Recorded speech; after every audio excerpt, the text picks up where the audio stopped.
Lo primero siempre va a ser Jesucristo. Como te decía ahorita, como ellos suplantan a Cristo, le quitan la autoridad, entonces nunca se predica a Jesucristo. Entonces las personas que van a estos lugares nunca van a escuchar un mensaje de Jesús, de su persona, de su muerte, de su resurrección, de su ascensión, de su regreso. Nunca se apela a la enseñanza de Cristo y a su doctrina, sino generalmente se gira en torno a la popularidad, al carisma y a los sueños, a las visiones y la enseñanza de sus líderes, pero nunca se gira en torno a Cristo. ¿Qué es la evidencia del verdadero cristianismo? El verdadero cristianismo está fundado sobre el fundamento de los apóstoles y profetas del Nuevo Testamento, el cual la piedra principal es Jesucristo.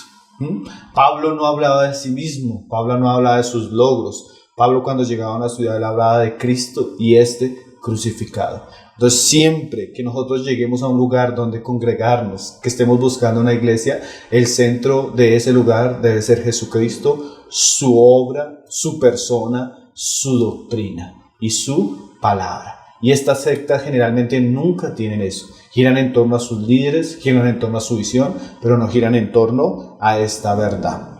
Lo segundo, como decíamos ahorita, como ellos tienen otra fuente de revelación, sea el mismo líder, sus visiones, sus sueños, sus experiencias, eso también es otro asunto característico. No es solo la escritura, como estuvimos viendo en los programas pasados, sino ellos tienen otra fuente de verdad. Más la Biblia nos advertía que aun si un ángel viniera a nosotros con otro evangelio, el tal sería anatema. Entonces, otra señal de una secta es que tiene, además de la Biblia, otras fuentes de revelación.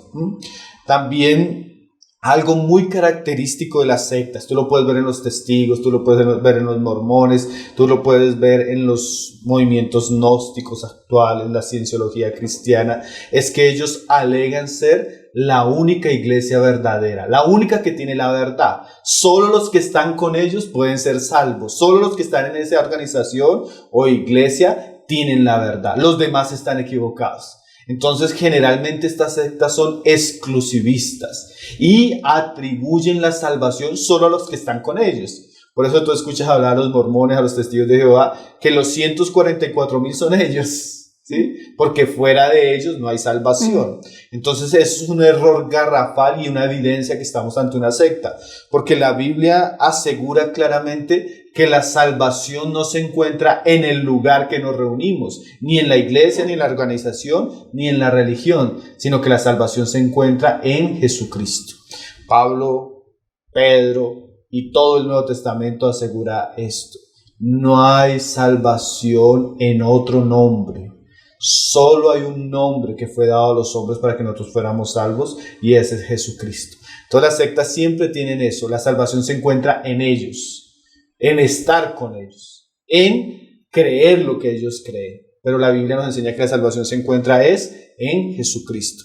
Otra evidencia clara de las sectas es que ellos tienen un rechazo al cristianismo histórico. ¿Cómo así? Ellos consideran que el cristianismo está en un estado de apostasía y ellos son una nueva restauración, pero desechando ese cristianismo histórico, desechan también las doctrinas principales que los verdaderos cristianos han conocido.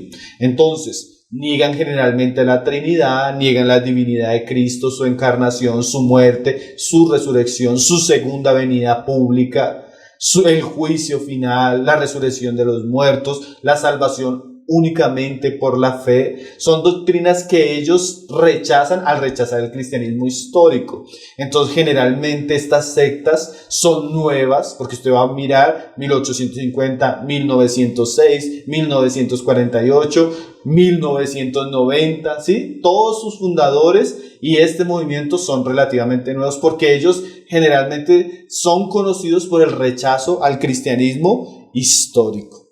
Además, estas sectas, como son muy dominadoras, ¿sí? Ellos tienden a exigir una obediencia completa a sus líderes o a sus falsos cristos. Se sobreenfatiza la obediencia total y exclusiva a los líderes. Eso es muy característico. Entonces, por ejemplo, en estos lugares a las mujeres se les enseña a respetar más al líder espiritual que a sus esposos. Generalmente las personas que caen bajo estos círculos tienden a aislarse de sus familias, a aislarse de sus amigos, ¿sí? Porque estas sectas son dominadoras. Generalmente estos hombres terminan viviendo aisladamente con los seguidores que ellos tienen, y eso es otra característica muy seria. A las personas que, como ellos son tan dominadores, a las personas que no comparten plenamente esa fidelidad, o a los antiguos seguidores que se apartaron, son tachados de rebeldes. Generalmente se les calumnia, generalmente se habla mal de ellos porque son personas insanas, rebeldes, ¿sí?